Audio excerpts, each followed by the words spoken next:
Assalamualaikum warahmatullahi wabarakatuh. Alhamdulillahirabbil alamin wassalatu wassalamu ala Rasulillah wa ala alihi wa sahbihi ajma'in. Alhamdulillah, bersama-sama lagi kita pada malam ini dalam sesi sinopsis setiap juzuk daripada Al-Quran. Alhamdulillah, pada malam ni kita akan masuk kepada juzuk yang ke-28. Moga-moga Allah Subhanahu Wa Taala akan jadikan usaha kita ini sebagai pemangkin untuk kita ni akan lebih untuk memahami Al-Quran. Sebagaimana Alhamdulillah pada bulan Ramadan Al-Mubarak ni kita sama-sama membaca, mentilawah, mentadabbur Al-Quran setiap hari satu muka surat, setiap hari satu juzuk, setiap hari satu juzuk. Alhamdulillah, habis 30 Ramadan, moga-moga kita menghabiskan 30 juzuk Al-Quran dan moga-moga Allah Subhanahu Wa Taala akan memandu kita.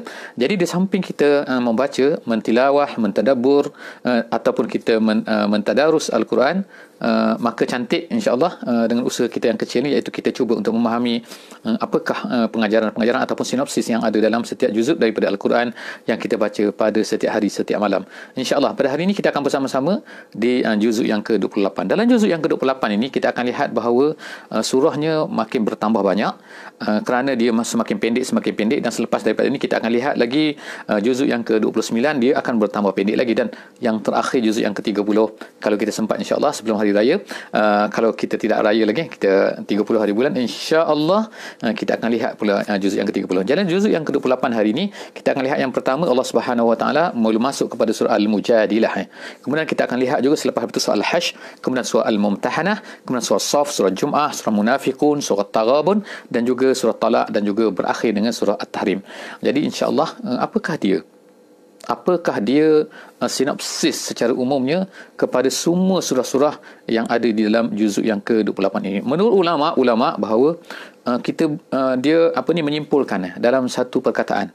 Bagi semua sekali surah-surah yang ada dalam juzuk yang ke-28 ini, dia merefer kepada satu perkara, iaitu apa? Iaitu al-intima'. Ya, al-intima'. Mungkin perkataan ini adalah perkataan yang mungkin bukan bahasa Melayu, tetapi ertinya ialah rasa keterikatan kepada agama. Itulah mungkin terjemahan yang tidak seberapa yang kita boleh katakan. Rasa keterikatan kita, iaitu bukan sekadar kita ni melakukan amalan-amalan harian, melakukan amalan-amalan rutin kita setiap hari, sama ada sembahyang, puasa, zakat dan haji, dan kita rasa bahawa kita selesai, kita tamam, kita tak perlu lagi buat perkara lain dalam agama ni. Tidak, sebenarnya salah satu daripada perkara penting selain daripada kita melakukan rukun Islam tadi itu ialah satu perkara yang Allah Subhanahu Wa Taala tekankan kepada kita ialah al-intima', iaitu rasa terikat dengan agama, rasa bahawa semua orang Islam ini adalah saudara kita. Kita merasai bahawa kita ni adalah satu part daripada Islam. Kita ni adalah satu part daripada kumpulan umat Islam yang besar, dan kita tidak berpisah daripada mereka. Jadi kalau kita lihat sekarang ni apa yang berlaku di setengah-setengah negara Islam, yang mereka ini dibunuh, mereka ini diserang, mereka ini oleh musuh-musuh Islam. Jadi kita hendaklah merasai sendiri, merasai bahawa kita sebahagian daripada mereka. Iza tada'a lahu, apabila kita ni adalah satu kumpulan yang satu. Jadi apabila sebahagian daripada kita ni sakit, maka seluruh anggota kita akan merasa sakit juga. Jadi kita, seluruh umat Islam akan merasa sakit. Jadi itulah di antara application kepada intima'. Jadi insya-Allah kita lihat kepada surah-surah yang ada di dalam juzuk ini insya-Allah. Yang pertama sekali kita lihat surah Al-Mujadilah, ataupun kadang-kadang diberi namanya Al-Mujadalah, tetapi yang masyhurnya adalah Al-Mujadilah, iaitu menceritakan seorang perempuan yang mana dia ni telah mengadu kepada Nabi sallallahu alaihi wasallam, mengadu kepada Allah Subhanahu Wa Taala, dia mengadu kepada Nabi dan kemudian mengadu kepada Allah Subhanahu Wa Taala. Jadi Khawlah binti Salabah sebagaimana disebutkan di dalam kisah-kisah mengenai, tapi kita tak ceritakan dengan detail.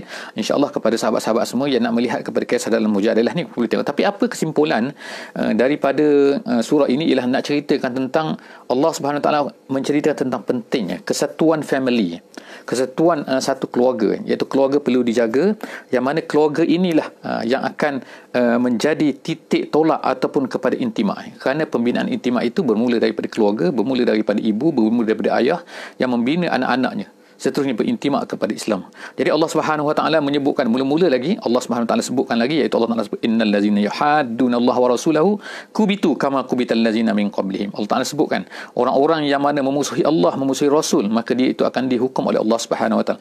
Kemudian Allah Subhanahu Wa Taala dalam surah yang ayat yang terakhir-akhir daripada surah Al-Mujadilah ini, Allah Taala sebutkan, iaitu apa? Allah Taala membahagikan manusia ini kepada dua kelompok. Yang pertama sekali ialah nama dia Hizbullah. Yang kedua nama dia hizbus syaitan. Kita lihat Allah SWT sebut sini, ulaika hizbullah ala inna hizbullah ala inna hizballahi humul muflihun. Allah Ta'ala kata, siapa-siapa yang nak menjadi siapa-siapa yang nak berjaya, minta maaf, siapa yang nak berjaya dalam hidup dia semasa di dunia ini, maka dia hendaklah bersama-sama dengan kelompok Hizbullah. Hizbullah ni maknanya kelompok Allah Subhanahu Wa Taala. Jadi ada satu lagi di sana, Hizbus Syaitan. Jadi kalau kita ni tidak menjadi Hizbullah, maka kita akan menjadi Hizbus Syaitan. Jadi maknanya di sini ialah kita bukan hanya bila kita ni Islam, kita melakukan beberapa perkara saja dalam Islam ni kita rasa macam cukup. Tak kan? Kita mesti merasakan bahawa kita satu part daripada orang-orang Islam yang lain. Kita mesti rasa bahawa kita ni satu part daripada Hizbullah, iaitu orang-orang yang merupakan kumpulan Allah Subhanahu Wa Taala. Pergi kepada surah yang seterusnya, iaitu surah Al-Hasyr. Hasyr maknanya pengepungan, iaitu peristiwa yang berlaku kepada Bani An-Nadir, iaitu satu kumpulan Yahudi yang berada di Madinah Al-Munawwarah, yang telah dikepung oleh Nabi SAW selepas daripada mereka ini melakukan pengkhianatan kepada Nabi SAW mengikut perjanjiannya.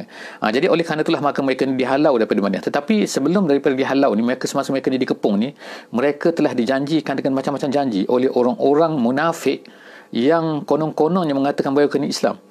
Jadi mereka memberi janji kepada orang Yahudi ni kan, bahawa kami akan tolong kamu, kami akan macam ni. Tapi apabila berlaku, iaitu mereka ni dihalau, orang Yahudi ni dihalau, mereka orang munafik ni langsung tak tolong pun. Jadi nak menunjukkan Allah SWT katakan, iaitu kita di depan kita sekarang ni ada apa kan? Ini adalah sifat-sifat orang munafik. Ini perangai mereka. Dan sifat-sifat orang beriman ni macam ni. Jadi, wahai umat Islam, maka sekarang ni hendaklah sepatutnya kita berintimak, kita mengenal kan, ini orang munafik, ini orang Islam. Jadi kita sepatutnya memberi intimak kepada guru Islam. Allah Subhanahu Wa Taala sebut kan, sebagai contohnya dalam ayat dalam surah ini, alam tara ilal ladzina nafaqu yaquluna li ikhwanihim allazina kafaru min ahli alkitab. Allah Taala kata macam tu kan, mereka membuat janji-janji mereka, iaitu adakah kamu tidak melihat kepada orang yang munafik yang mengatakan kepada saudara-saudara mereka yang kafir daripada ahli kitab, begini mereka janjikan. Kemudian Allah Subhanahu Wa Taala sebut kan, perkara ni samalah perangai dia seperti apa yang dikatakan oleh syaitan. Syaitan berkata apa? Kama salih syaitan izqala lil insan ukfur. Kata syaitan kepada manusia, kafirlah.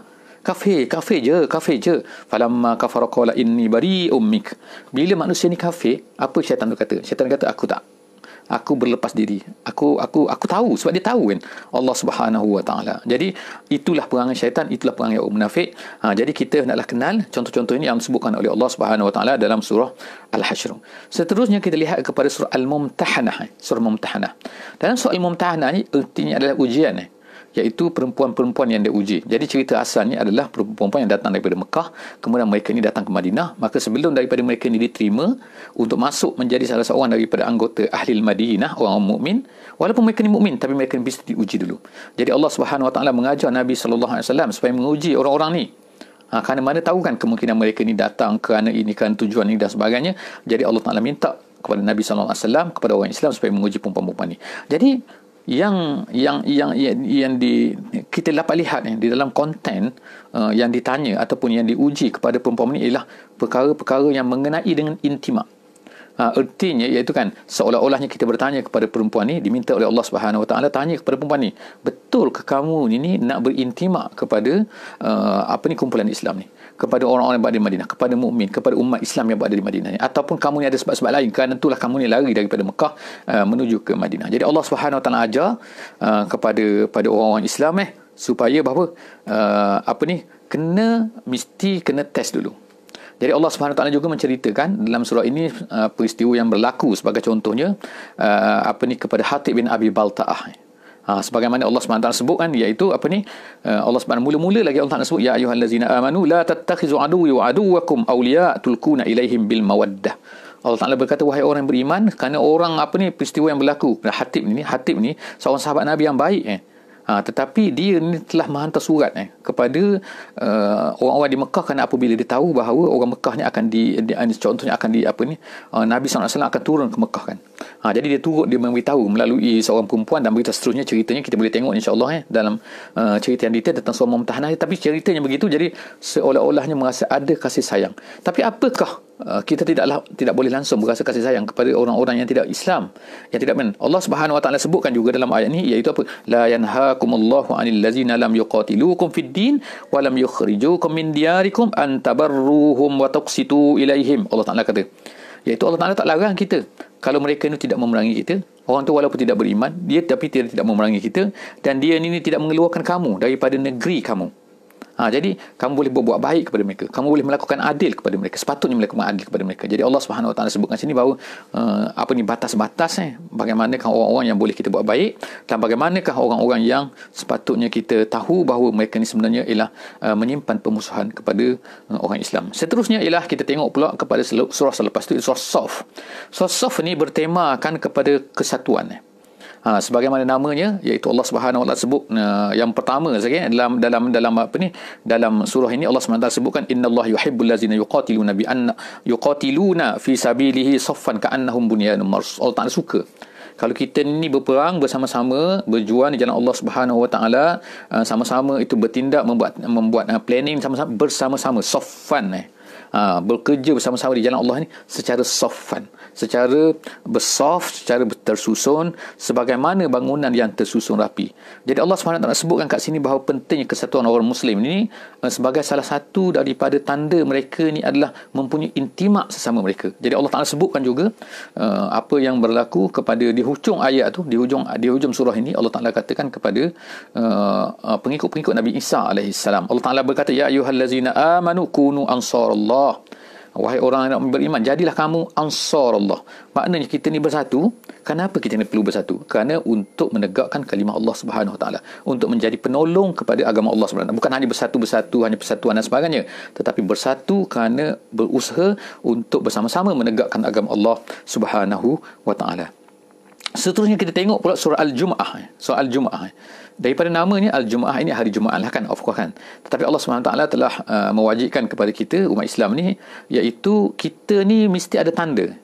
Bila kita ni berintimak kepada Islam, maka mesti ada tanda. Tandanya ialah, di antara tandanya yang diminta oleh Allah Subhanahu Wa Taala daripada kita, yang dibina oleh Allah Subhanahu Wa Taala ialah apa? Iaitu kita bersama-sama berkumpul pada setiap minggu pada hari Jumaat di satu tempat untuk melaksanakan solat bersama-sama, dan kemudian untuk mendengar khutbah bersama-sama, untuk bertemu bersama-sama. Jadi Masya Allah kan, satu benda yang sangat-sangat hebat lah yang Allah Subhanahu Wa Taala telah wajibkan kepada kita semua, untuk menjadikan bahawa salah satu daripada tanda kita ni berintimak kepada Islam ialah kita mesti bersama-sama, kita mesti berkumpul. Allah Subhanahu Wa Taala sebutkan dalam ni, ya ayyuhallazina amanu idza nudiya lis-salati min yaumil jumu'ah fas'au ila zikril wa zarul bai'. Wa zarul bai' maknanya, wahai orang-orang yang beriman, apabila diseru untuk sembahyang pada hari Jumaat, maka hendaklah kamu tinggalkan semua sekali jual beli dan sebagainya kan. Segeralah kamu untuk mengingati Allah Subhanahu Wa Taala, maka segeralah kamu untuk bersama-sama membentuk intimak kita kan, menyatukan intimak kita, iaitu dengan kita bersatu padu insya-Allah hari Jumaat insya-Allah. Jadi Allah SWT juga sebutkan sifat orang Yahudi dalam ayat ni kan, dalam surah ini, iaitu apa? Orang Yahudi ni tidak mempunyai intimak mereka tidak mempunyai intimak, dan mereka ini adalah seperti Allah kata, masalul lazina humilut taurah thumma lam yahmiluha kamasalil himari yahmilu asfara. Mereka ni ada kitab, tapi kitab bagi mereka ni bawa seolah-olah macam tak ada apa-apa pun. Mereka tak baca pun kitab tu. Jadi itu adalah yang disebutkan oleh Allah Subhanahu Wa Taala dalam surah Al-Jumu'ah. Seterusnya kita tengok soal Al-Munafiqun. Al-Munafiqun ialah temanya ialah menjaga, iaitu hendaklah kamu berjaga-jaga wahai orang-orang yang beriman daripada sifat-sifat orang-orang munafik. Kerana sifat-sifat orang munafik ini tanda-tanda, itu sifat-sifat orang-orang yang tidak berintimak kepada kumpulan Islam, kepada bersama-sama dalam umat Islam. Jadi apakah sifat-sifat munafik yang disebutkan oleh Allah Subhanahu Wa Taala di dalam soal Munafiqun ni? Ada 14 kan. Jadi minta kepada semualah, insya-Allah sahabat-sahabat kan, cuba lihat apakah dia 14 perkara yang dikumpulkan, yang disenaraikan oleh Allah Subhanahu Wa Taala, dan telah dikira semula oleh ulama-ulama tafsir bahawa ada 14 dia kata. Jadi insya-Allah cuba lihat apakah 14 perkara yang disebutkan oleh Allah Subhanahu Wa Taala dalam soal Munafiqun. Seterusnya tiga surah yang terakhir lagi, iaitu surah At-Taghabun, kemudian surah At-Talaq dan juga surah At-Tahrim. Surah At-Taghabun artinya ialah makna terkejut, menyesal di hari kiamat. Iaitu ketika apa? Iaitu Allah Subhanahu Wa Taala menyebutkan di dalam surah At-Taghabun ini perkara-perkara yang boleh mengalihkan kita daripada intimak kepada Islam. Perkara-perkara yang boleh melarikan kita daripada intimak kepada Islam. Antaranya apa? Allah Ta'ala sebutkan sini, iaitu apa? Min azwajikum wa auladikum. Di antara isteri-isteri kamu, pasangan-pasangan kamu. Yang kedua, auladikum, anak-anak kamu. Dan Allah SWT sebut lagi, innama amwalukum wa auladukum. Allah Ta'ala sebutkan, sesungguhnya amwal kamu dan kemudian aulad kamu amwal kamu dan juga aulad kamu iaitu kedua-duanya tu Ia di antara benda-benda yang boleh mengalihkan kamu daripada intimak kepada Islam. Jadi jaga-jaga, insya-Allah kan. Moga-moga kita Allah SWT akan pelihara daripada kesemua fitnah-fitnah yang mungkin berlaku ni. Dan surah yang terakhir, dua surah yang terakhir, iaitu surah At-Talaq. Allah SWT menyebutkan perkara-perkara yang perlu dalam intimak kita kepada ni, iaitu kesatuan family. Surah At-Talaq artinya tolak, artinya bercerai. Jadi bila bercerai ni maka dia akan menimbulkan beberapa masalah. Sebab tu Allah Subhanahu Wa Taala menyebutkan kau nak bercerai dengan cerai dengan baik dan sebagainya kan, supaya tidak menimbulkan masalah kepada kesatuan family dalam Islam ni kan. Jadi Allah SWT sebut banyak dalam surah At-Talaq ni perkataan at-taqwa. Sebagai contoh Allah Taala kata ya ayyuhallazina amanu iza talaqtumun nisa fatalliquhunna li'iddatihinna wahsul 'iddata wattaqullah. Bertakwalah kamu kepada Allah dalam masalah apa? Dalam masalah menceraikan isteri. Allah Subhanahu Wa Taala sebut lagi sebagai contohnya kan juga, iaitu wa may yattaqillah yaj'al lahu makhraja. Siapa yang bertakwa kepada Allah. Kemudian Allah Taala sebut lagi wa may yattaqillah yaj'al lahu min amrihi yusra. Siapa yang bertakwa kepada Allah, Allah Ta'ala akan mudahkan urusannya. Kemudian Allah Ta'ala sebut lagi tentang takwa. Fattaqullah ya ulil albab. Wahai orang-orang yang mempunyai fikiran, hendaklah kamu bertakwa kepada Allah Subhanahu Wa Ta'ala. Jadi artinya Allah Ta'ala sebutkan, tengok, takwa dalam masalah hubungan family ni kena jaga betul-betul supaya kita akan menjadikan family yang akan membina intimak kepada Islam, yang bukan menjadi family yang akan menghancurkan intimak kepada Islam kerana masalah-masalah dalam family. Yang terakhir insya-Allah iaitu dalam surah At-Tahrim, namanya ialah Tahrim, iaitu pengharaman. Pengharaman apa? Iaitu Allah SWT telah memberi warning warning dari awal-awal lagi. Allah SWT sebutkan, janganlah kerana kerana nak mencari keredaan manusia, kerana nak mencari keredaan makhluk, maka kita ni sanggup untuk mengharamkan satu benda yang dihalalkan oleh Allah Subhanahu Wa Taala ataupun menghalalkan apa yang diharamkan oleh Allah Subhanahu Wa Taala. Jadi Allah Taala beri warning kat sini. Jadi dalam tema secara keseluruhan kepada surah At-Tahrim ini ialah peranan family dalam intimak.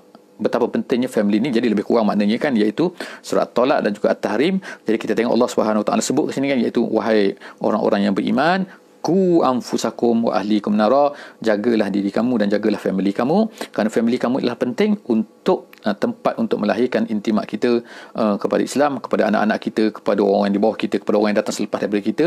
Sebab apa? Kalau family dalam Islam ini hancur, maka bagaimana kita nak akan melahirkan generasi-generasi yang selepas kita ni, orang-orang yang intimat kepada Islam. Jadi setakat itu sajalah insya-Allah, setakat yang kita dapat simpulkan daripada juzuk yang ke-28. Insya-Allah jumpa lagi dalam sesi akan datang, juzuk yang ke-29.